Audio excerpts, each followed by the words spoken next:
क्या बात है, फिर ठीक है। और सब लोग भी देख लो भाई, तुम लोग भी मुस्कान को ज्वाइन कर लो विजिट के लिए।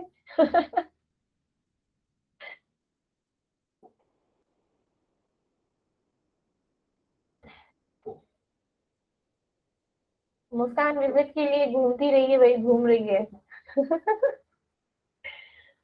इट्स एक वोकेशनल सब्जेक्ट है, okay I T, okay okay.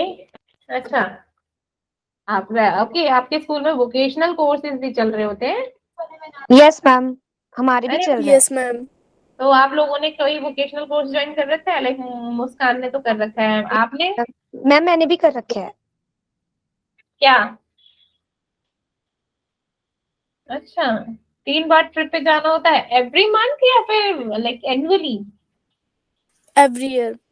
Every year, okay, annually, very good, सही है, फिर तो अच्छी बात है, घूमना फिरना हो जाता है, मतलब कुछ सीखने को ही मिलता है, ऑब्वियसली थोड़ा माइंड का डाइवर्जन भी हो गया, प्लस इंजॉयमेंट भी हो गया, मजे भी आ गए, कुछ सीखने को भी मिल गया। क्योंकि नॉर्मली क्या होता है कि हम लोग सिर्फ पढ़ते हैं। अभी मान लो तुम लोगों को लाइक कोई बोर्ड मॉडल का स्ट्रक्चर बना के दिखा दे, लाइक लाइव, तो कितना अच्छा लगेगा ना तुम लोगों को, वो पूरा बिल्कुल दिमाग में छप जाएगा आपके, यस मैम। है ना? नहीं, अच्छा होता है जैसे प्रैक्टिकली किसी चीज को करते हैं, लाइक थ्योरेटिकली पढ़ो तो एक अलग चीज होती है, लेकिन जब उसी थ्योरेटिकल चीज को हम प्रैक्टिकली करते हैं ना, तो वो दिमाग में ज्यादा जल्दी आता है। ये तो है, नो डाउट। इसीलिए जब हम क्वेश्चन की जगह न्यूमेरिकल ज्यादा करते हैं तो लाइक वो हमको याद रहते हैं फॉर्मूले, पढ़ते रहो कोई फायदा नहीं। सीएसआईआर यूनिवर्सिटी, सीएसआईआर यूनिवर्सिटी तो यहाँ पे दिल्ली में भी है।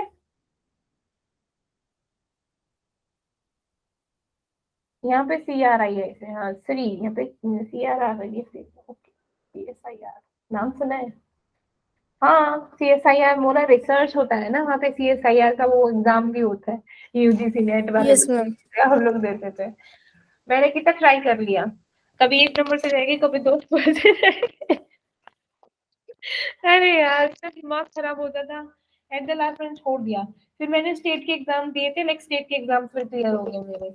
मैंने दो दो बार दिए थे, दोनों बार मैंने स्टेट के एग्जाम्स क्लियर कर दिए। तो ये CSIR यूजीसी नेट वाला होते हैं, ये तो बड़े पंगे करते हैं, बहुत मूड खराब करते हैं, ये तो इतना सारा फिर, मतलब 6% तो बिल्कुल इन्होंने मेरिट में कर रखा है, इतने सारे बच्चे होते हैं लाखों में, उसमें से भी सिर्फ 6% लेंगे। अरे यार, 6 से 12% करो तो कुछ हम जैसे लोगों को भी भला होते हैं। पर करते ही नहीं है यार, 6% पे जाके अटक गए हैं, बिल्कुल बिल्कुल नहीं करते। परेशान करके रखा है हम लोगों को, परेशान करके रखा है। और मेरे को इतने फ्रेंड्स नहीं है, तो मैं टीचर्स के साथ ही चिपकी रहती हूँ। ये अच्छा है, मतलब ऑब्वियसली ठीक है, इसीलिए तुम्हारे, मतलब तुम लोगों को क्लास के बच्चे ऐसे बोलते होंगे, उसका है टीचर, ऐसे बोलते हैं ना, टीचर की चमची। Yes ma'am. हाँ, ये होता है, ये होता है। तो हमारा मतलब इक्वेशन हो गया था ना? Yes ma'am. हाँ, तो आज हम पढ़ेंगे हाइजेनबर्ग अनसर्टेनिटी प्रिंसिपल, ठीक है? Yes yes ma'am. मैम। हाँ, तो पहले ये बताइए, लाइक हाइजेनबर्ग अनसर्टेनिटी प्रिंसिपल आप लोगों ने पढ़ रखा है, तो क्या है उसमें, मतलब क्या, किसके बारे में बोला गया है?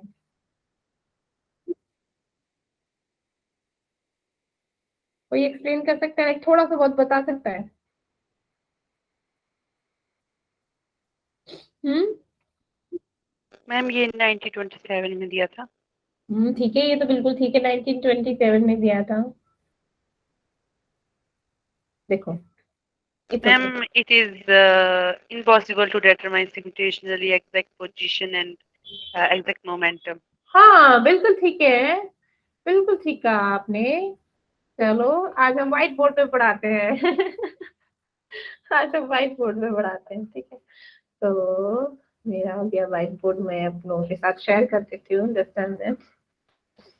बिल्कुल, जब तक आप लोगों की शक्ल नहीं दिखती ना, मजे नहीं आते, इसलिए व्हाइट बोर्ड पे ज्यादा बेटर रहता है, एटलीस्ट तुम लोगों की शक्ल तो दिखाई देती है मुझे। और कौन रिस्पॉन्ड कर रहा है कौन रिस्पॉन्ड नहीं कर रहा है ये भी मुझे दिखाई देता है। हाँ, तो हेजनबर्ग अनसर्टेनिटी प्रिंसिपल में मतलब क्या बोला था, इससे पहले मेरा बोर्स मॉडल आया था, ठीक है। अब बोर्स मॉडल में क्या बोला, बोर्स मॉडल में लाइक उन्होंने बोला कि इलेक्ट्रॉन जो होते हैं वो रिवॉल्व करते रहते हैं, ठीक है, रिवॉल्व करते रहते हैं विद डेफिनेट एनर्जी होती है, डेफिनेट रेडियस होता है, ठीक है ना, और डेफिनेट वेलोसिटी होती है, ठीक है। तो अब क्या हो गया कि उन्होंने बोला कि कैसे पता कि भाई ये जो इलेक्ट्रॉन है इन पे इतना चार्ज है, ठीक है। उन्होंने ये बोला कि ये घूम क्यों रहे हैं, है ना, ये घूम क्यों रहे हैं, ये पोजीशन है फिक्स्ड क्यों नहीं है, ये क्यों घूम रहे हैं, है ना।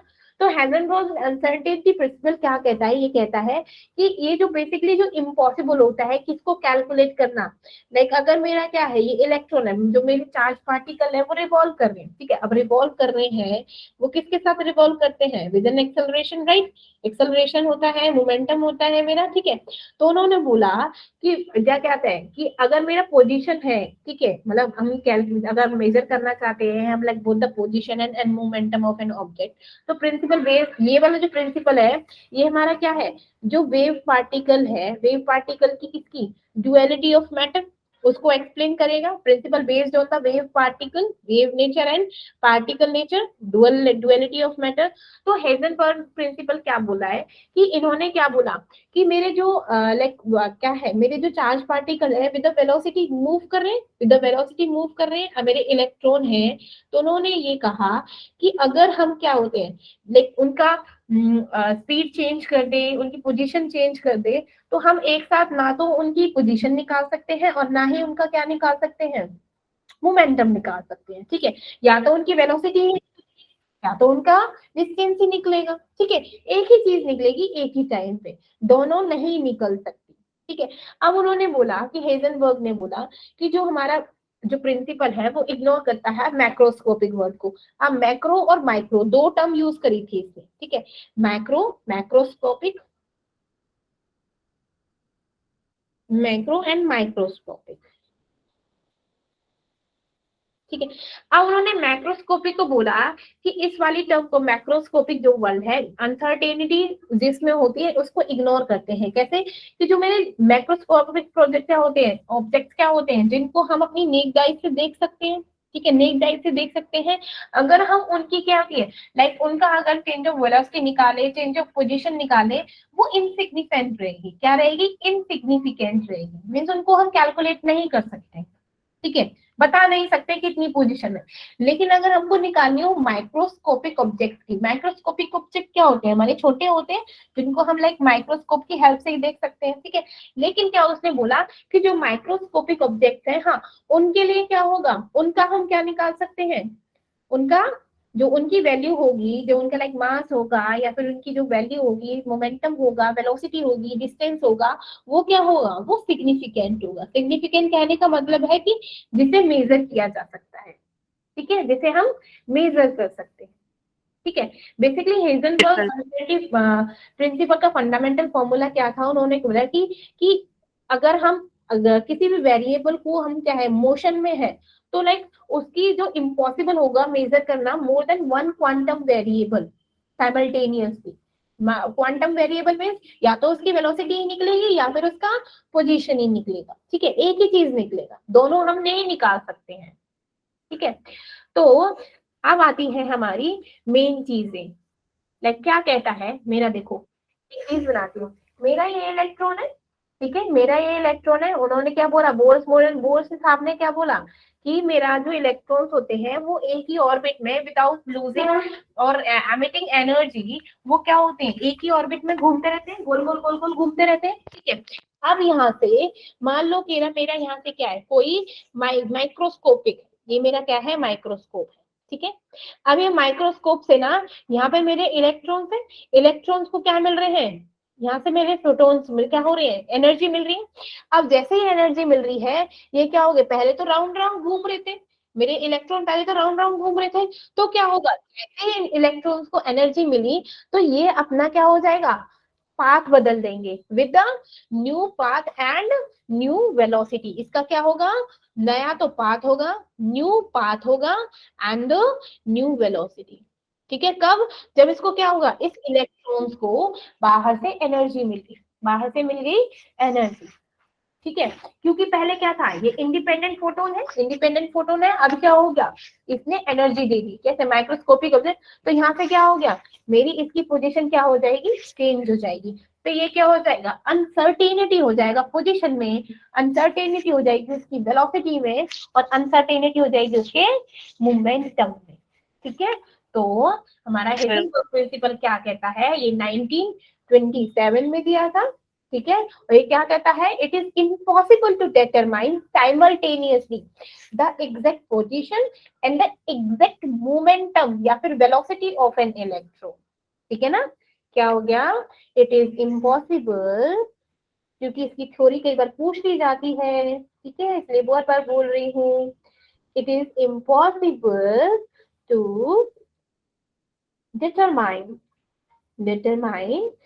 simultaneously what the exact position, exact position क्या होगा मेरा, डेल्टा एक्स, ठीक है, exact position and exact momentum means velocity या फिर exact velocity या फिर यहाँ पे लिख दो momentum of an electron, ठीक है। इसको मैथमेटिकली बोले तो क्या होगा, लाइक डेल्टा एक्स इंटू में delta p is always greater than equal to h upon 4 pi, ठीक है, एच अपॉन 4 पाई।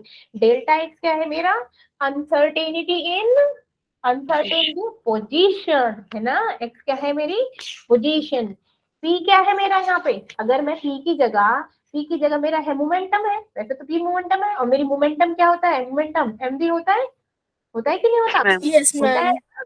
हाँ, तो अगर क्या हो गया, और मैंने क्या कर दिया, ये डेल्टा एक्स हो गया, अगर मैं अब यहाँ पे delta x into delta we, क्योंकि यहाँ पे सिर्फ पोजीशन और वेलोसिटी की बात हो रही है, is greater then h upon 4 pi m लिख दूं तो कोई दिक्कत नहीं ना, क्योंकि हमको पोजीशन और वेलोसिटी से लेना देना है ना, ठीक है। तो यहाँ पर क्या हो गया, ये फॉर्मूला आ गया कि जो मेरा क्या होता है, change in position and change in velocity is always greater then h upon 4 pi m, या फिर change in position and change in momentum is greater then, always greater then h upon 4 pi, ठीक है। इससे मेरे question आ जाते हैं, ठीक है। अब क्या है, अब मैंने क्या लिखा, अब मैंने लिखा जो हेजनबर्ग अनसर्टेनिटी प्रिंसिपल है, लाइक ये लिखा था कि delta x and delta p is always greater than and equals to h upon 4 pi, ठीक है। अब मैं अगर इसको क्या हो गया, लाइक इसकी लाइक मैं बोल दूं कि मोमेंटम डिवाइडेड बाय टाइम क्या होता है, कि मैं इसे डेल्टा टी से डिवाइड कर दूं, डेल्टा टी से इसको पूरे को डिवाइड कर दूं, delta t this is alter delta t, ठीक है। तो ये क्या हो जाएगा, डेल्टा टी से डिवाइड करूं, डेल्टा टी से इसको मल्टीप्लाई कर दूं मैं, ठीक है, इस कंप्लीट को डेल्टा टी और डेल्टा टी से मल्टीप्लाई और डिवाइड कर दूं, तो मेरा क्या हो जाएगा, इसका ये हो गया, मेरा क्या होता है, मेरी force into change in position होता क्या है, मेरी एनर्जी होती है, ठीक है। Force into change of energy क्या होता है मेरा, क्यों कैसे हुआ, क्योंकि फोर्स होता है मेरा मोमेंटम डिवाइडेड बाय पोजीशन ना बच्चा, yes ma'am, position sorry, force divided by time, force divided by मेरा टाइम होता है, position like momentum divided by time मेरा होता है force, sorry that is momentum divided by क्या होता है, that momentum divided by time is equals to force.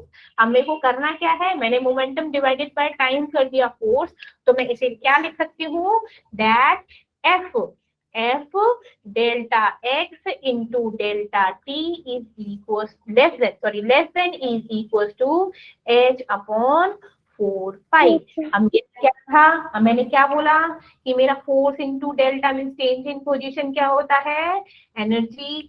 तो अगर मैं इसको एफ डेल्टा ई को डेल्टा ई लिख दूं तो कोई दिक्कत नहीं, तो delta E into delta time क्या होता है, is greater then h upon 4 पाई, ये क्या होता है, एच अपॉन 4 पाई, ठीक है। अब मेरा क्या होता है कि अगर मैं हेजनबर्ग अनसर्टेनिटी कभी भी, क्या मैंने यहाँ पे बार बार ग्रेटर देन लिखा, क्यों लिखा? कि अगर मैं इसको ऐसे लिख दूं, like delta x into delta v is less than equal to h upon 4 pi m. क्या ये पॉसिबल है? क्या ये पॉसिबल है? पॉसिबल है? नहीं, ठीक है, ठीक है, नहीं बताऊंगी क्यों। ये मेरा अगर आपके एग्जाम में आ जाए that delta x into delta v is less than equal to h upon 4 pi, वहां पे सीधा क्रॉस लगा देना कि ये पॉसिबल नहीं है। क्यों? क्योंकि हमारा delta x into delta v is never be less than h upon 4 pi, they were always greater than 4/पाई एम। ठीक है। अब हमने क्या कंक्लूजन निकाला कि जो मेरा डेल्टा एक्स है वो डायरेक्टली प्रोपोर्शनल है 1/डेल्टा वी के।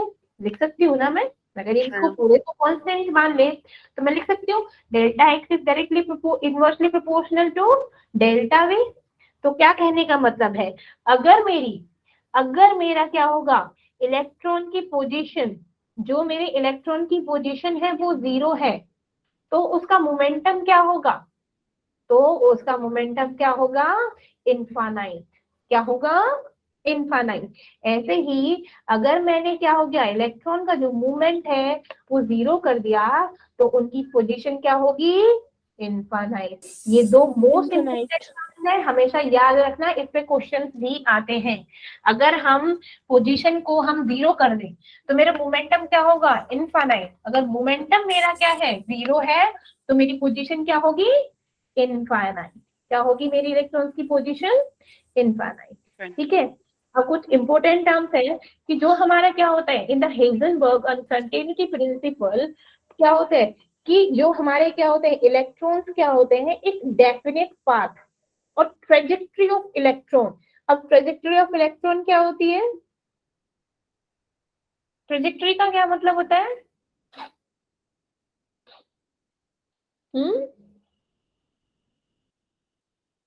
ट्रेजेक्ट्री का मतलब होता है delta x and delta we. ठीक है। मीन्स क्या? Location and velocity. तो मेरा क्या कहता है हेजनबर्ग अनसर्टेनिटी प्रिंसिपल? वो कह रहा है कि अगर डेफिनेट पाथ हो और ट्रेजेक्ट्री ऑफ इलेक्ट्रॉन्स हो, तो अदर सिमिलर पार्टिकल क्या होंगे? जो अदर पार्टिकल हैं वो उनकी एग्जिस्टेंस को क्या करेगा? एग्जिस्टेंस को दिखाएगा। ठीक है। मान लो हमने बोला कि हम ये बोल रहे हैं कि जो हमारे क्या होते हैं, हमारे न्यूक्लियस में सिर्फ प्रोटॉन और न्यूट्रॉन ही होते हैं, इलेक्ट्रॉन क्यों नहीं होते इलेक्ट्रॉन? क्योंकि हमारे इलेक्ट्रॉन्स क्या होते हैं? हमारे चार्ज पार्टिकल होते हैं, और चार्ज पार्टिकल हमारे क्या होते हैं? विद द इलेक्ट्रोस्टैटिक फोर्स क्या होते हैं? वो held together by the nucleus, और क्या होते हैं? Moving around the nucleus. क्या होते हैं? जो मेरे चार्ज पार्टिकल होते हैं moving around the nucleus with velocity v, and there is a change in momentum. ठीक है। और क्या होता है? और क्या एक और चीज बताई थी किसके लिए सिग्निफिकेंट होता है? किसके लिए सिग्निफिकेंट होती है हमारी वैल्यूज? पार्टिकल्स से। बिल्कुल। जो मेरे माइक्रोस्कोपिक ऑब्जेक्ट है ना, जो मेरे माइक्रोस्कोपिक ऑब्जेक्ट है, उनके लिए क्या हो गया? मेरा वैल्यू क्या होगी? सिग्निफिकेंट होगी। ठीक है। और अगर मेरा क्या होगा? अनसिग्निफिकेंट किसके लिए होगी? फॉर द मैक्रोस्कोपिक ऑब्जेक्ट के लिए क्या होगी? इनसिग्निफिकेंट या फिर अनसिग्निफिकेंट। ठीक है। फॉर एग्जाम्पल बताती हूँ कैसे। फॉर एग्जाम्पल मैंने ले लिया कि मैंने मास ऑफ इलेक्ट्रॉन ले लिया। ठीक है। किसी भी ऑब्जेक्ट का मैंने मास ले लिया 10⁻⁶ kg। मीन्स ये क्या है? मीन्स आप लोगों के लिए तो पता है ना कितना होगा 10⁻⁶ kg। ठीक है। ठीक है। तो अगर मैं इस पे क्या करूं, अब मेरे को क्या निकालना है? इसका क्या निकालना है? सिग्निफिकेंट वैल्यू निकालनी है कि देखना है कि सिग्निफिकेंट है कि नहीं। तो मेरा क्या होता है? Delta x into delta v is equal to h upon 4 pi m. 4 pi m होता है ना। एच क्या होता है मेरा? 6 6.6 इंटू 10⁻⁻34 होता है। 4 पाई की वैल्यू मैं 3.14 ले लूं, और मास क्या दे रखा है, मास दे रखा है ऑलरेडी 10⁻⁻6 दे रखा है, -6 kg। अब मैं इसको क्या करूं, अब मैं इसको सॉल्व करती हूँ। लाइक ये क्या हो गया, कहीं ना कहीं एक 1 पे पूरा कट जाएगा ये, ठीक है। तो ये हो जाएगा 10⁻⁻34 इंटू 10⁻+6। अब ये क्या है, ये तो 10⁻⁻28 kg आ गया। अब भैया ये -28 जो ये क्या है, सिग्निफिकेंट है कि इनसिग्निफिकेंट है, आप बता सकते हो? 10⁻⁻28 काउंट कर सकते हो? पूरा दिन लग जाएगा, करते रहो काउंट 10⁻⁻28, 0 से ना पूरी कॉपी भर जाएगी। तो ये क्या हो गया, इनसिग्निफिकेंट हो गया, ठीक है। जिनके लिए, और ये कौन सा है, मैक्रोस्कोपिक ऑब्जेक्ट, जिन्हें हम देख रहे हैं कि हाँ इसका 10⁻⁻6 क्या है, मास दे रखा है, ठीक है। और जब उसकी क्या निकाली हमने, प्रिंसिपल अनसर्टेनिटी निकाली by the position and the location, तो उसका क्या होगा, लोकेशन एंड वेलोसिटी, तो उसका क्या हो गया, इनसिग्निफिकेंट निकला, ठीक है। क्या निकला, इनसिग्निफिकेंट, ठीक है। अब मैं बोलूं कि मेरे को ना लाइक मास दे रखा है इलेक्ट्रॉन का, ठीक है, उसकी अनसर्टेनिटी बताओ, ठीक है, कितनी है बताना जरा। मास ऑफ इलेक्ट्रॉन दे रखा है मेरा 9.1 इंटू 10⁻31 kg। तो ये बताना क्या ये मेरा इलेक्ट्रॉन दे रखा है, क्या इलेक्ट्रॉन क्या सिग्निफिकेंट है कि इनसिग्निफिकेंट है, बताओ जरा। मैंने क्या बोले हुए, H/4πm, यही तो है, ठीक है। H क्या है, लाइक 6.6 इंटू 10⁻⁻34, और क्या है 4 पाई 3.14 हो गया, और m क्या है मेरा 9.1 इंटू 10⁻31, है ना। तो इसका निकालना कितना आएगा, बोलो।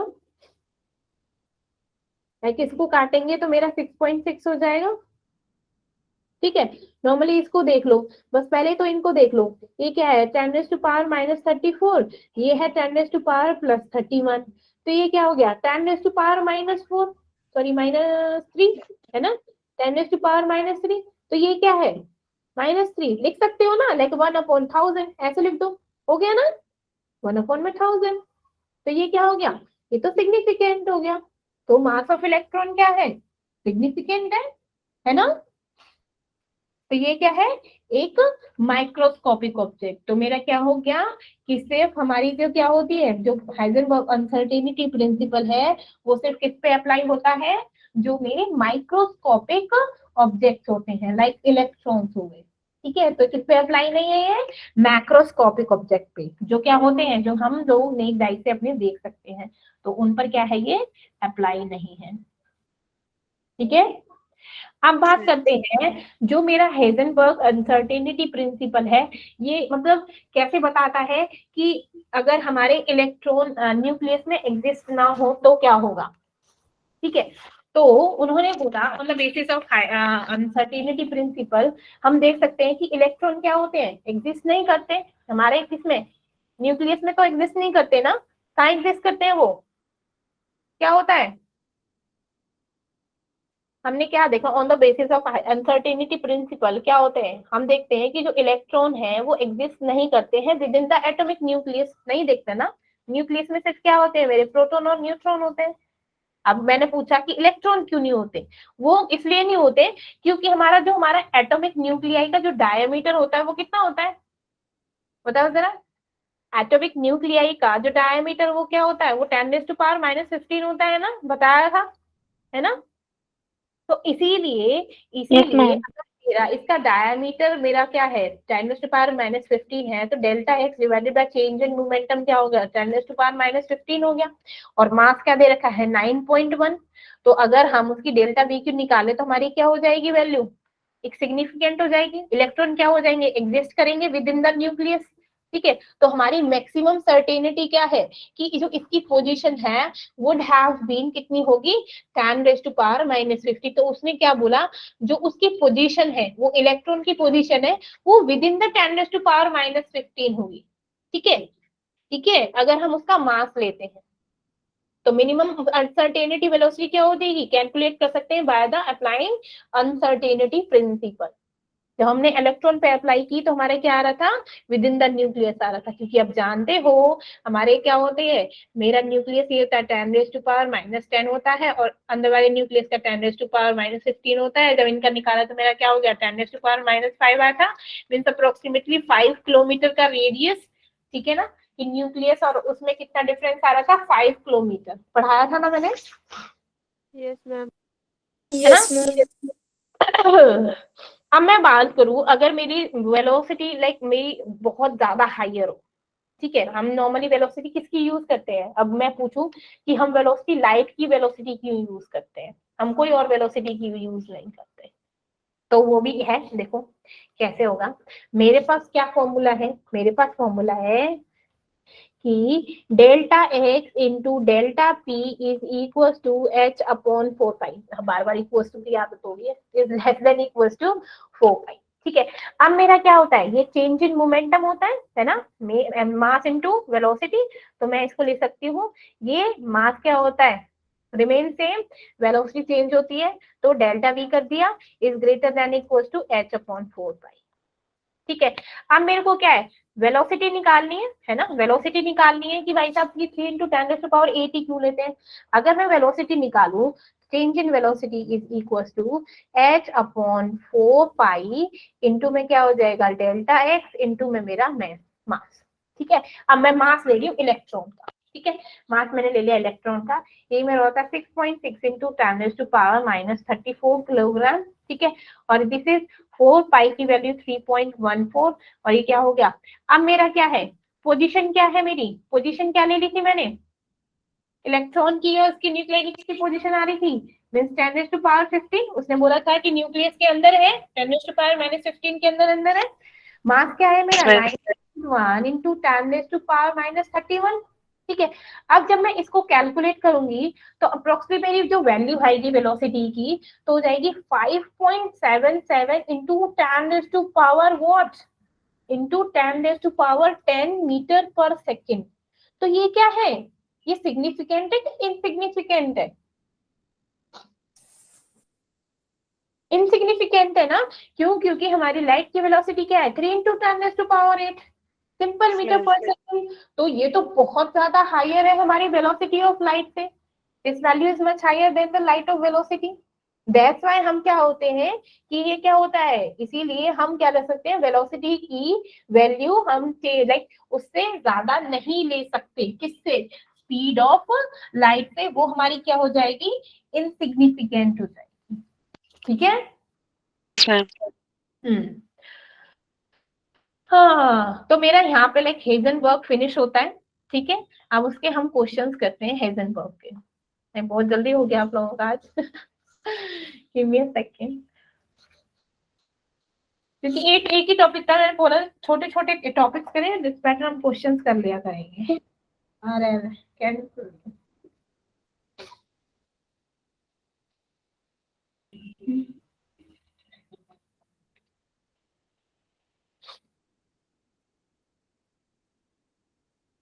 हो गया फाइनली।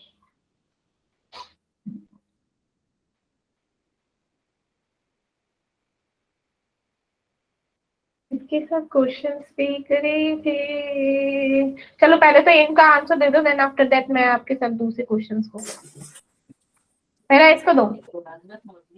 द अनसर्टेनिटी क्या है, क्वेश्चन है like the uncertainty principle was enunciated by Heisenberg. Heisenberg.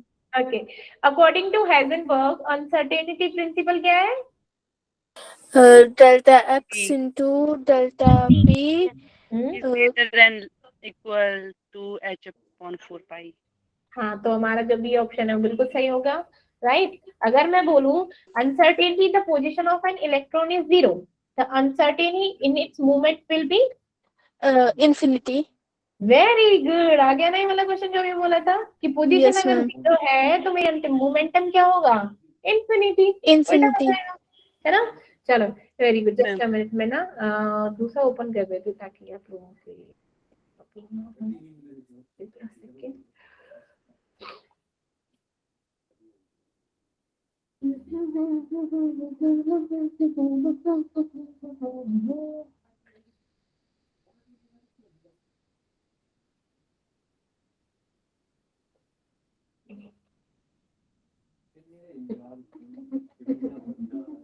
दिखाई दे रहा है? Yes, ma'am. दिख रहा है तो निकाल सकते हो फर्स्ट क्वेश्चन का, Yes, ma'am. प्लीज निकालिए।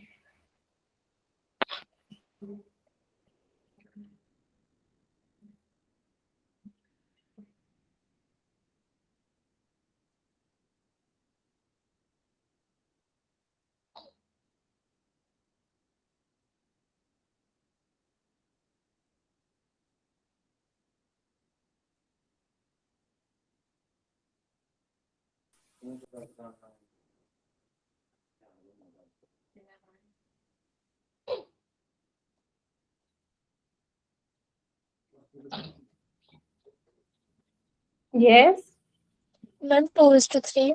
2:3. बी और C, which one? MC. Ma'am, C. C, very good. और बताइए इन दोनों के अलावा। मानसी,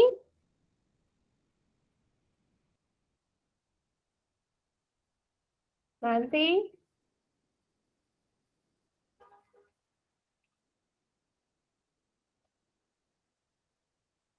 और भी बच्चे हैं भैया क्लास में, बोल लो ना। बताओ आंसर इसका क्या होगा? हैं?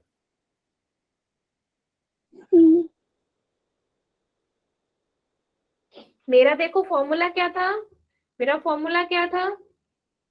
Difference between the radius of third and fourth orbit, the difference between the radius of the, तो रेशियो निकालना है R1 और R2 का। डेल्टा आर और डेल्टा R2, R1 और R2 का क्या मतलब है? लीना, R1 और R2 का क्या मतलब है? रेडियाई ना, रेडियाई निकालना है, ठीक है। मेरा क्या फॉर्मूला था रेडियस का? रेडियाई मीन्स रेडियस ना, रेडियस, रेडियस का क्या फॉर्मूला था मेरा? 0.53 इंटू 0.53 इंटू क्या था? एन स्क्वायर अपॉन में जेड ना, एन स्क्वायर अपॉन जेड, यही वैल्यू थी। अब मेरा बोल रहा है कि थर्ड एंड फोर्थ रेडियाई का दे रखा है value, third and fourth radii निकल लो। 0.53 एन स्क्वायर, क्योंकि हमारा क्या है, कौन सा एटम यूज हो रहा है मेरा?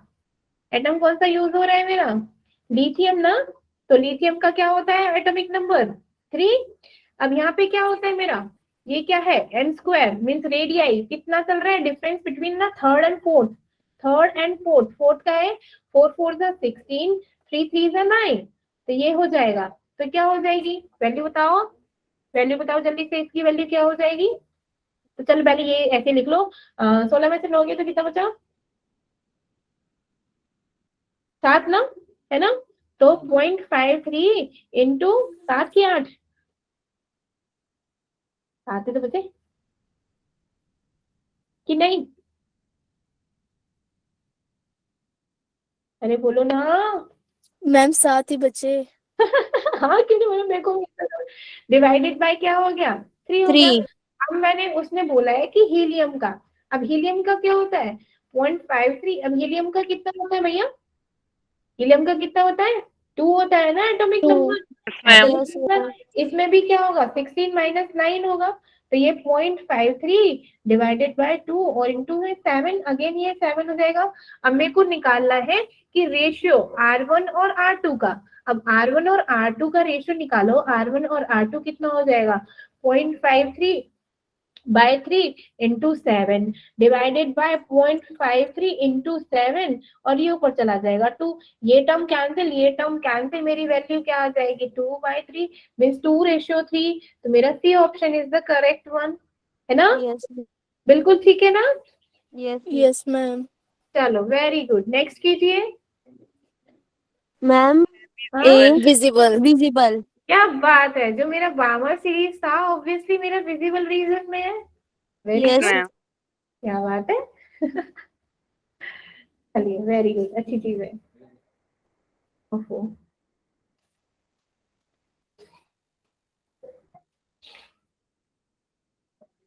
चलिए ये बताइए,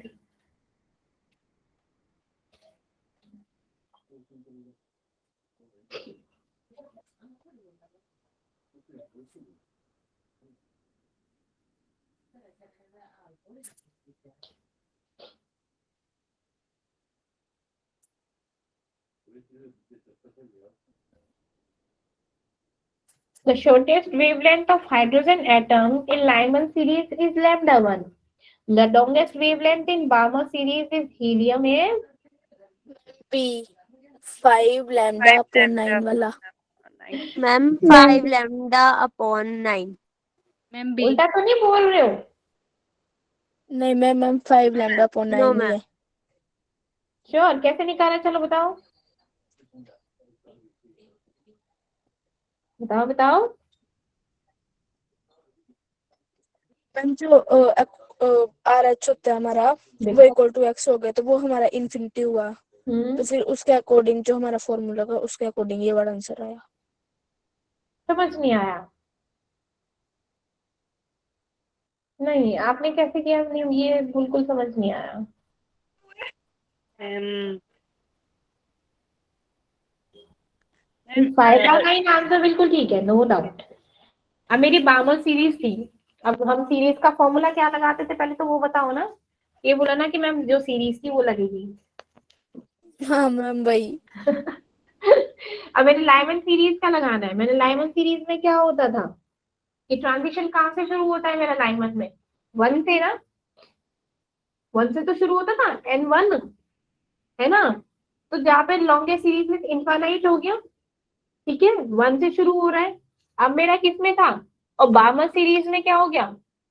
बामर सीरीज में क्या हो गया मेरा? कहाँ से शुरू हो जाएगा मेरा? 2 से है ना. 2 से शुरू होगा कि नहीं होगा? ऑब्वियसली. अब मेरा अगर मेरे को लैम्डा निकालना है तो मेरी लैम्डा क्या हो? मैंने बोला था कि मेरा क्या हो जाएगा.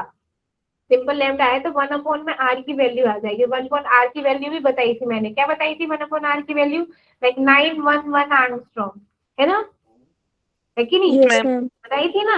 तो मेरा ये वैल्यू क्या यस है? मैम. ये मेरी वैल्यू है कि जो मेरी बामर सीरीज है वो कहाँ से शुरू होती है? सेकंड में. सेकंड से मींस 2 का स्क्वायर. 2 का square. अब मान लो मैं 3 का स्क्वायर कर रही हूँ. ठीक है, Yes, ma'am. तो ये क्या हो जाएगा? 911 एंगस्ट्रॉम करके 1 अपॉन में 4 माइनस 1 अपॉन में 9. तो ये क्या हो जाएगी मेरी वैल्यू? पहले क्या हो जाएगी? 5/9. About 36. 5/9. और ये जब लॉन्गेस्ट लैम्डा है तो अगर मैं इसको क्या कर दूं? क्या है? लॉन्गेस्ट वेवलेंथ निकालनी है ना. तो इसकी जब मैंने लैम्डा 1 कर दिया तो वही वैल्यू मेरी क्या आ जाएगी? 5/9 लैम्डा 1. ठीक है ना. सिंपल. मैम बोलोगे ना वो वाला फॉर्मूला लगेगा किसका? रेडबर्ग कांस्टेंट वाला. ऐसे बोला करो. ठीक है. Yes ma'am. क्या बोलने लग रही थी, कुछ समझ ही नहीं आया.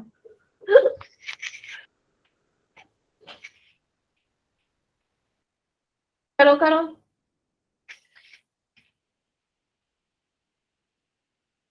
करेक्ट स्टेटमेंट बतानी है. For the Balmer series in spectrum of hydrogen atom, Rh is equal to 1 upon N1 square. The correct statement among first to fourth. ओ भाई साहब बताओ.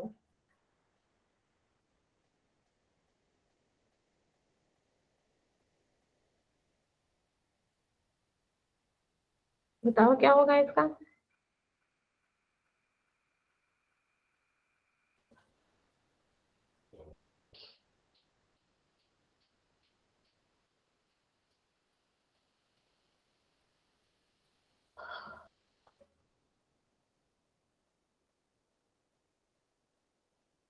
ये तो करना पड़ेगा. करो करो.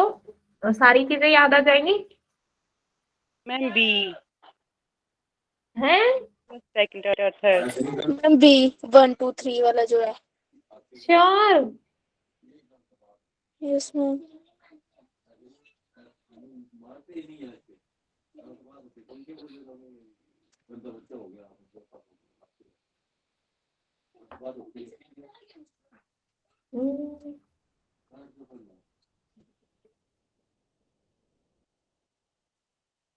पहले ये बताओ कि फर्स्ट सही है. As wavelength decrease the line of series coverage.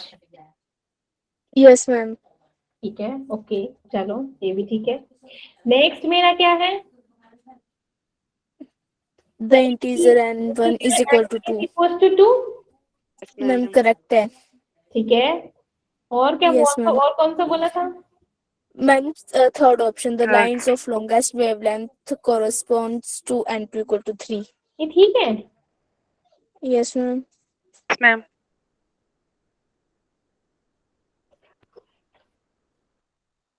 The number of these lengths. The ionization energy of hydrogen can be calculated from the wave number. Wave number तो हमारा 1/h होता है ना, wave number ठीक है, तब एनर्जी थोड़ी ना। ठीक है, हाँ ठीक है, वेरी गुड। एक first second third. Yes, ma'am. हाँ ठीक है, ओके।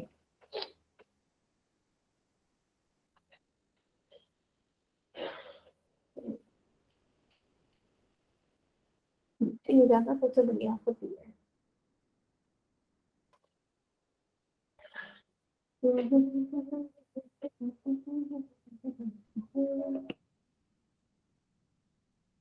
नेक्स्ट बताइए, चलिए नेक्स्ट। मैम कौन सा? Fifth question, the radius of the second Bohr orbit in terms of Bohr radii, lithium. Ma'am, 4a0/3. हाँ, sure. The Yes, radius ma'am. of the second Bohr orbit in terms of Bohr radii, a0 in lithium positive is, निकालें? Yes, ma'am. चलो निकाल के दिखाओ। क्या था मेरा 2.2 value आई थी मेरी। ये क्या है? लिथियम है, लिथियम 2 पॉजिटिव है, ठीक है। तो इसमें पहले Z क्या हो जाएगा मेरा? 3. रेडियम, हाँ 3 है, और N क्या है मेरा? 2 है। M2. R कैसे निकालते थे हम? A0 n square upon Z. ठीक है, very good, n square upon में Z, और N क्या है मेरा? 4 हो जाएगा, और Z क्या है मेरा? 3. 3 हो जाएगा। अब ये तो वैल्यू क्या आ जाएगी? 4a0 अपॉन में 3। आप लोगों ने कौन सा ऑप्शन बताया था? 3। Yes, ma'am. अरे वाह, क्या Yes, ma'am. बात है, वेरी गुड। चलिए कीजिए next question. Ma'am, potassium, first option K. How the energy of 2s orbit is lowest in, ये तो मैंने कराया भी नहीं है अभी। मैम स्कूल में किए थे तो मेरे को याद है, मैम ने एक्स्ट्रा क्वेश्चन में जब ऐड करवाया था। हाँ बिल्कुल सही सही, चलो ठीक है।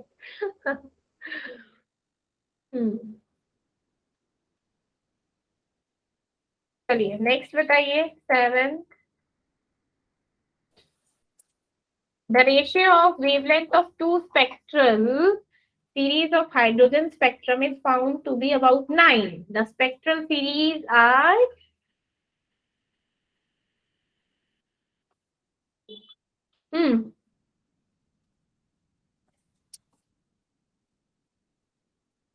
बताइए। Radius of the shortest to spectral line निकाल के देख लो ना। रेडियस टू स्पेक्ट्रल लाइन का hydrogen spectrum is found to be 9। The spectrum series is, And first. Lyman and Paschen. हाँ लाइमन एंड पास्टन क्यों होगा भाई, पहले ये बताओ।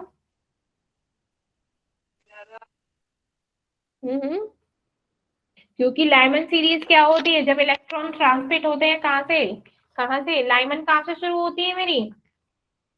N1 से, N1 से 2 3 4 तक जाती है, ठीक है। और पास्टन कहाँ से होती है मेरी? N3 से, N3 से ऊपर तक जाती है, लाइक इंफिनिटी, ठीक है। तो इसमें क्या हो गया? इसमें कैसे बोलेंगे? उसने बोला है कि hydrogen spectrum found to be 9। अब हाइड्रोजन स्पेक्ट्रम निकालेंगे तो कैसे निकालेंगे हम? वेवलेंथ निकालेंगे तो कैसे निकालते हैं भाई, बताना जरा, निकालो जरा। देखो मैंने बोला कि मेरा पास्टन क्या होता है? मेरे पास्टन और लाइमन, जैसे आप लोगों ने बोला, मेरी 1/λ क्या होता है? R Z 1/N1 का स्क्वायर माइनस 1/N2 का स्क्वायर, ऐसे तो होता है, ठीक है।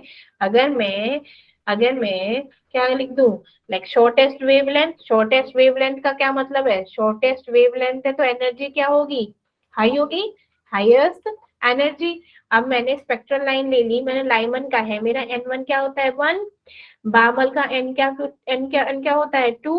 पास्टन का क्या होता है, n 3 होता है, ब्रैकेट का 4, पिफन का 5, हम्फ्री का 6, ठीक है। अब ratio of shortest wavelength, shortest wavelength to spectral length कैसे कैलकुलेट करेंगे, हमको लेना है कि वेवलेंथ ऑफ लाइमन और वेवलेंथ ऑफ पास्टन, ठीक है। तो वो क्या होगी 1/1 पास्टन क्या क्या है 3 है ना, 1/3 का स्क्वायर माइनस में 1/इनफाइनाइट, क्योंकि हमको नहीं पता किसका है, तो ये हो जाएगा 1/9 माइनस 0, क्योंकि इनफाइनाइट का स्क्वायर करेंगे तो कुछ नहीं आना, 0 ही आना है, ठीक है। अब मेरा क्या था, लाइमन कहाँ से 1 से शुरू होता है, 1 का शुरू करेंगे तो 1 का तो 1 ही आ जाएगा, और क्या बोल रहा था कि 9 बोल रहा है, तो हमारा क्या हो गया, जब हमने लाइमन और पास्टन का रेशियो निकाला तो मेरे पास क्या आया, 1/9, 9 ही तो आ गया, तो लाइमन और पास्टन। अब मैंने बोल रही हूँ कि बार्मर और किसका ले लूं मैं, अगर मैं बार्मर और ब्रैकेट का ले लूं तो कैसे होगा, क्योंकि हम क्वेश्चन के अकॉर्डिंग लाइक ऑप्शंस के अकॉर्डिंग जा रहे हैं, ठीक है। अब मैंने क्या ले लिया, बार्मर का कहाँ से शुरू होता है भाई, वेवलेंथ ले ली मैंने बार्मर की और वेवलेंथ मैंने ले ली ब्रैकेट की। हमारी बार्मर का n2 से शुरू होता है तो 1/4 हो जाएगा, है ना, और ब्रैकेट का कब शुरू होता है, कहाँ से शुरू होता है ब्रैकेट का, बोलो बोलो बोलो, 4 से n4 से। तो 4 4 जा 16 हो गया, तो 1/16, तो ये 16/4 means you can say that, तो 4 आ रहा है, तो ये तो क्या है वेवलेंथ कम है, तो इसका तो नहीं होगा। ऐसे मेरा क्या है, नेक्स्ट मेरा क्या है, ब्रैकेट और पिफन की तो पास्टल और पिफन की ले लो, तो किसी की भी क्या होंगी, इतनी वेवलेंथ नहीं हो जाएगी, जो हमारी लाइमन और अकॉर्डिंग टू क्वेश्चन हमें 9 जो मिलेगा वो लाइमन और पास्टल का मिलेगा, ठीक है ना। तो हमें ऐसे क्वेश्चन को किसकी हेल्प से करना है, ऑप्शन की हेल्प से। नेक्स्ट बताइए,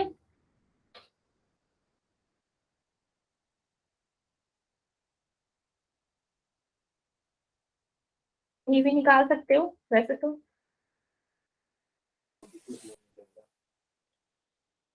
For any given series of spectral line of atomic hydrogen, let delta V bar is equals to V bar max minus V bar min be the difference in maximum and minimum frequencies in centimeters. The ratio of delta V bar Lyman and delta V bar Barnum. Ma'am ma'am 4 नहीं ma'am 9:1। 9 raised to 4 हाँ B ठीक है, बिल्कुल ठीक है, पर कैसे, answer बताओ भाई, आंसर बताओ, कह रहे मैम बिल्कुल ऐसे जैसे अभी किया था। मैम फॉर्मूला मैम इसका ma'am RH is equal to 1 बोलो अपॉन मैम 1 का स्क्वायर। अभी अभी किया था वैसे ही करना है, बस ऐसे बोलो ना, यस मैम। है ना, कि हमको वी बार मैम निकालना है, वी बार, क्योंकि 1/λ क्या होता है मेरा, वेव नंबर होता है, तो वेव नंबर ही तो है ना, मैम तो वेव नंबर हम किसका निकालेंगे, मैक्सिमम और मिनिमम फ्रीक्वेंसी बोल रहे हैं वो, ठीक है। तो मैक्सिमम क्या होगी इनफाइनाइट, मिनिमम क्या होगी, पहले हम मिनिमम ले लेंगे, मिनिमम मेरा क्या है, मेरा कौन सा पहले बोल रहा है, मेरा लाइमन, लाइमन की बात हो रही है, जब लाइमन की बात करेंगे तो मेरी मिनिमम मैक्सिमम कैसे निकलेगी, हम मैक्सिमम हम कैसे निकालते हैं 1/1 स्क्वायर माइनस में 1/इनफाइनाइट, ठीक है।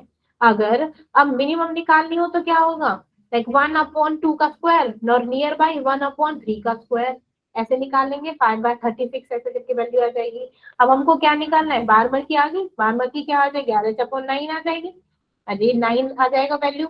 अब मेरी क्या होती है लाइमन, लाइमन का भी क्या है, पहले 1 और इंफिनिटी ले लेंगे, n1 n2, n1 क्या हो जाएगा 1, n2 हो जाएगा इंफिनिटी। अब ये किसके लिए वैल्यू, Yes. वैल्यू है, और मिनिमम के लिए क्या हो जाएगी मेरी वैल्यू, मिनिमम हो जाएगी 1 और मैक्सिमम लाइक 2, तो क्या हो जाएगा 1 का स्क्वायर माइनस 2 का स्क्वायर, तो मेरे क्या हो जाएगा, तो ये हो जाएगा लाइक 9/4 का रेशियो आ जाएगा इसमें। चलो वेरी गुड, नेक्स्ट करो।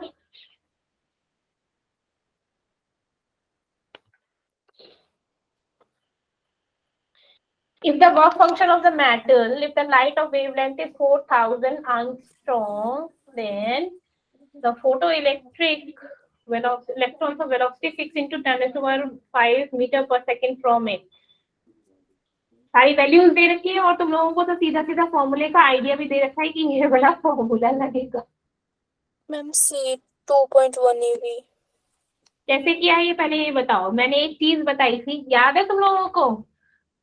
लाइक क्या बताई थी? H mu is equal to h mu naught plus में हाफ एम वी स्क्वायर। अब मैंने क्या बोला था? ये क्या है मेरा? Work function. Work function h mu is equal to h mu naught plus में मेरा क्या था? Work function. ये बताया था ना मैंने, याद आया? किसमें बताया था? जब मेरी यस मैम। पोटेंशियल निकाला था मैंने, है ना? तो हम कैसे निकालेंगे? अगर मेरे को निकालनी है काइनेटिक की एनर्जी तो क्या करेंगे?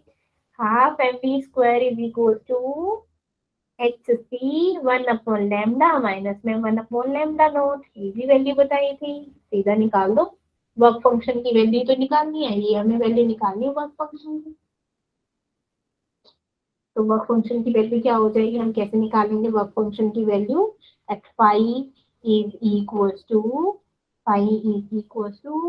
H v minus half m v square. ऐसे करके निकाल लो।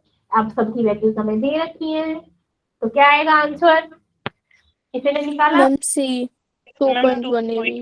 तो ये आएगा 2.1 electric volt. 2.1 electric volt. Very good.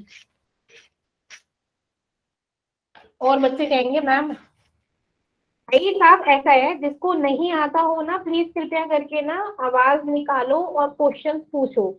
मैं यहाँ सिर्फ लीना मुस्कान को ही पढ़ाने के लिए नहीं हूँ, आप लोगों के लिए भी हूँ, ठीक है?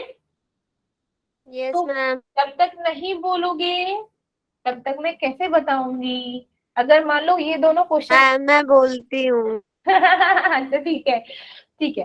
तो लाइक जो बोलते हैं उनके अलावा बोल रही हूँ, जो नहीं बोलते हैं अगर उनको नहीं समझ आ रहा है तो प्लीज स्पीक।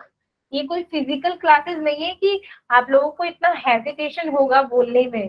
तो प्लीज बोलिए कि मैम ये क्वेश्चन का सॉल्यूशन पूरा अच्छे से समझा दो, ऐसे नहीं समझाओ, पूरा समझा दो, ठीक है? ऐसे बोलो। जब तक नहीं बोलोगे वरना मैं तो ऐसे बता दूंगी, फिर ऐसी चली जाएगी फिर क्लास से। फिर ऐसे लगेगा मैं तो इन 3-4 बच्चों को ही पढ़ा रही हूँ बस। मैं इन 3-4 बच्चों को पढ़ाने के लिए तो नहीं हूँ, तुम सबके लिए हूँ भाई। देखो आज मैम फर्स्ट ऑप्शन। चुप रहे ma'am past in infinity to 3। मतलब मैं लेक्चर दे रही हूँ, वो क्वेश्चन करने लग रहे हैं अपना अरे मैम वो आपने हमें थोड़ा ना दिया लेक्चर, तो हम क्वेश्चन सोल्व कर रहे थे। ये कितने शैतान हो तुम तीनों चारों, मतलब हद है। बताओ क्या आंसर है इसका? Ma'am A option. Infinity to 3, past in infinity to 3। Very good. इसमें भी वही सेम फॉर्मूला लगेगा। हीट ट्रीटमेंट है, yes molecular ma'am. Pair in radiation of wavelength. Wavelength दे रखी है इसमें, और वो पूछ रहा है कि कौन सी स्पेक्ट्रल लाइन में हाइड्रोजन है जो सुटेबल रहेगी इस पर्पज के लिए। तो सारी वैल्यूज दे दी। अब तुमको समझ आ रहा है जब सी की वैल्यू दे रखी है तो इसमें और कौन सा फॉर्मूला लगेगा, यस मैम। है ना? C ma'am into R into Z, that 1/n1 का स्क्वायर n2 का स्क्वायर। ठीक है, तुम्हारा पास्चन आ जाएगा वैल्यू। वेरी गुड, क्या बात है। नेक्स्ट करो। The ground state energy of hydrogen is -13.6. The energy of second, अरे ये तो अभी कराया था।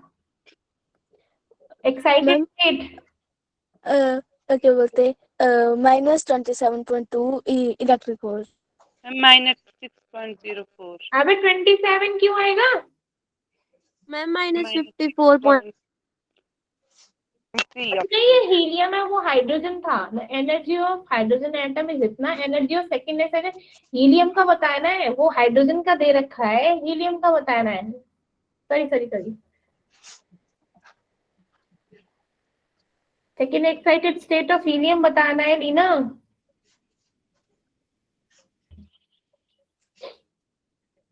तो क्या होगा?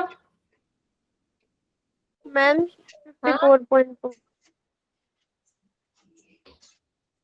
27.2। बोल रहा है कि ground state energy level hydrogen का तो दे रखा है, ठीक है? तुम सही से करो, तुम आज से ये क्वेश्चन बिल्कुल गलत बता रहे हो। हीलियम का बोला है। अरे बाबूजी, मेरा क्वेश्चन क्या होता है? 3 नहीं होगा मैम, -6.04। हाँ 6.04 होगा, माइनस मैम मैंने वही बोला अच्छा मुझे ना 27.2 बोल रहा है कोई, मैम, 54.5। वो मैंने नहीं अरे बोला है, मैम वो मैंने ना सही मैंने बोला था। बोला गलत और सही लीना ने बोला था। अच्छा तभी देखा कंफ्यूज हो गया। अब मेरी क्या होती है एनर्जी, क्या होती है -13.6 z square divided by m square. अब जेड क्या है मेरा, जेड क्या है मेरा भाई, बोलो बोलो, सेकंड है ना, हीलियम का ही तो निकालना है, तो 2 2 का 4 हो जाएगा, है ना। और एन क्या है मेरा, मेरा सेकंड एक्साइटेड स्टेट। मैंने क्या बोला था, जब सेकंड एक्साइटेड स्टेट मीन्स हमारी किसकी बात हो रही है, थर्ड की, है ना। तो हो जाएगा 4/9, तो जाएगा -13.6 इंटू 4/9। तो इसको हम डिवाइड करेंगे, जब वैल्यू जाएगी -6.04, क्या जाएगी -6.04। क्या बोल रही है टीना?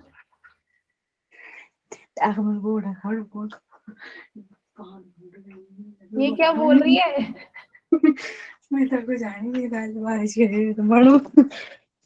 ये कौन सी लैंग्वेज बोल रही है, समझ ही नहीं आ रहा है। मैम ये लीना नहीं बोल रही है, ये साक्षी बोल रही थी, उसका माइक ऑन था। अच्छा साक्षी प्लीज माइक ऑफ कर दो बेटा। हाँ बताओ चलो। Which of the following statement is false? Splitting of spectral line in electric field is called Stark effect. सही है ना? Which of the following statement is false? Splitting of spectral lines in electric field is called Stark effect. Frequency of emitted radiations from black body goes from lower wavelength to higher wavelength as the temperature increase. Photon has momentum as well as wavelength. Rydberg constant has unit of energy. Ma'am frequency of emitted ये वाली। Rydberg कहाँ से जाती है, अगर ये नहीं है तो क्या है सही इसका? मैम सही फ्रीक्वेंसी है बोल रही है, ये तो बिल्कुल फ्रीक्वेंसी ऑफ एमिट। स्प्लिटिंग हमारा क्या है, स्प्लिटिंग ऑफ क्या है, splitting of spectral line in electric field called Stark effect. ये तो बिल्कुल सही। चलो ठीक है, अब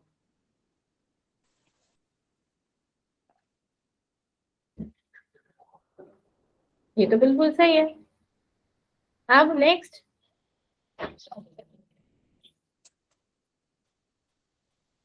हमारी ब्लैक बॉडी रेडिएशन कहाँ से जाती हैं, lower wavelength to higher wavelength as temperature increase. सही तो है ये गलत क्यों यस बोला? क्योंकि हमारे जब ब्लैक बॉडी में मैंने बताया था, जैसे मेरे क्या होती है, आयरन की रॉड होती है, जब आयरन की रॉड को हम गर्म करते हैं, हीट अप करते रहते हैं, तो क्या होता है, चेंज होता है ना। लाइक पहले क्या होता है, डल रेड होता है, फिर डार्क रेड होता है, तो ये क्या होता है, फिर ब्लू हो जाता है। तो यहाँ पे क्या हो रही थी, मेरी वेवलेंथ तो लोअर टू हायर जा रही थी ना, तो जब हमारा टेम्परेचर इंक्रीज हो रहा था, तो ये तो बिल्कुल सही है। फिर लीना ये क्यों गलत बता रहे हो? नेक्स्ट बताओ।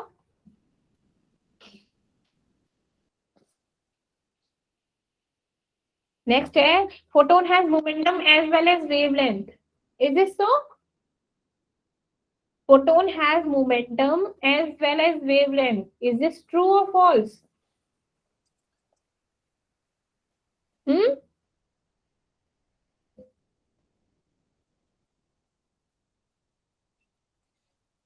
अरे बाबूजी ये भी सही है, क्योंकि ट्रू। फोटोन क्या है, क्योंकि हमारे क्या होती है, वेलोसिटी से आते हैं ना फोटोन, मूव करते हैं, तो ऑब्वियसली बात है उनमें कुछ मोमेंटम भी होगा, कुछ वेवलेंथ भी होगा। डेफिनेट वेवलेंथ होता है, चेंज इन वेवलेंथ होता है, बट होता है। लेकिन रेडबर्ग कांस्टेंट क्या होता है, यूनिट ऑफ एनर्जी होता है क्या रेडबर्ग कांस्टेंट? नहीं, ठीक है। Ma'am yes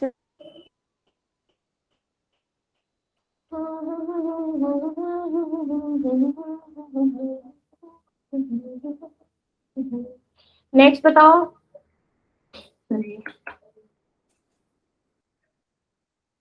Ejection of the photoelectron from metal in photoelectric effect experiment can be stopped by applying 0.5 volts when the radiation of 250 nanometer is used. The work function of the man. Again, that formula is being used. बताइए कौन सा formula use होगा? अभी बताया था मैंने formula, बताया था ना? Yes, ma'am. कौन सा? h nu is equal to threshold frequency then half mv square या फिर काइनेटिक एनर्जी यूज होगा। Yes ma'am. चलो बताओ। मैम 4.5. 4.5 इलेक्ट्रोवोल्ट। क्या बात है, इतनी जल्दी कैसे कैलकुलेट करते हैं? मैं भी कैलकुलेट नहीं कर पाती भाई इतनी जल्दी तो। मैम कैलकुलेटर मैम बिल्कुल साथ में ही होता है, जैसे क्वेश्चन देते हो वैसे फटाफट मैम कैलकुलेट करता रहता हाँ तो इसका क्या होगा? 4.5। चलो बताओ कैसे करेंगे इसको। मैम। इसमें मैम फॉर्मूला मैम हम लगाएंगे। बोलो कौन सा फॉर्मूला? कि मैम आधा क्लास में दे ही रखा है। क्योंकि हमारे पास क्या है, इसमें काइनेटिक एनर्जी है, ठीक है। काइनेटिक एनर्जी को अगर मैं क्या कर दूं, वर्क फंक्शन है ये, वर्क फंक्शन माइनस में क्या कर दूं मैं, वर्क फंक्शन को माइनस कर दूं, ये एनर्जी है, ठीक है। एनर्जी माइनस में work function, that is kinetic energy, ठीक है। अब मेरा क्या होता है, दिस एनर्जी क्या होता है, एच सी बाय लैम्डा होती है ना। एच सी बाय लैम्डा ऐसे भी तो कर सकती हूँ, इसका म्यू क्या होता है, सी बाय लैम्डा होता है ना मेरा, सी बाय लैम्डा मैम। माइनस में work function, that is kinetic energy, ठीक है। अब मैं क्या करूंगी, अब मेरी सारी वैल्यूज को पुट करो और मेरे को वर्क फंक्शन निकाल दो, तो मेरी क्या हो जाएगी, एच की वैल्यू निकाल दो, सी की वैल्यू 3 इंटू 10⁸ लैम्डा मेरे को क्या दे रखा है, दे रखा है कि नहीं दे रखा, नहीं दे रखा। 250. Sorry, oh sorry, radiation of 250 nanometre is use, तो 250 क्या हो जाएगा, 2.5 इंटू 10⁻⁻⁻ -7 करेंगे, ठीक है। माइनस में वर्क मैम। फंक्शन को निकालना है, काइनेटिक एनर्जी क्या होता है, हाफ mv स्क्वायर, मास दे रखा होगा, फोटो इलेक्ट्रिक दे रखा है, 0.5 वोल्ट दे रखा है, तो इसका क्या होगा, सीधा -1.6 इंटू 10⁻⁻19, क्योंकि मास क्या होता है, इलेक्ट्रॉन का यूज होगा, इंटू में हमको क्या एनर्जी तो दे रखी है 0.5, तुम्हारा वर्क फंक्शन हो मैम। जाएगा मेरा 4.5 इलेक्ट्रॉन वोल्ट। Very good. चलिए आज का यहीं पे सेशन फिनिश करते हैं हम अपना, ठीक है। मजा आया क्लास को क्वेश्चंस करने में? Yes ma'am. यस। हाँ बट कुछ ही बच्चे करते हैं, और देख 16 बच्चे, मतलब क्या क्वेश्चन करते हुए भग जाते हैं क्या बच्चे क्लास छोड़ छोड़ के? अरे नहीं मैम, 9 बज के ओ चले जाते हैं, 9 बजते। 9 बच्चे भग जाते हैं, क्या बात है। मतलब मैम को ज्यादा टेंशन होनी चाहिए कि मैम की क्लास है, और यहाँ पे बच्चों को भग जाते हैं, कमाल है भाई। चलिए ठीक है, मिलते हैं नेक्स्ट क्लास में, ठीक है। Bye ma'am, good night. Bye okay. बेटा, गुड नाइट।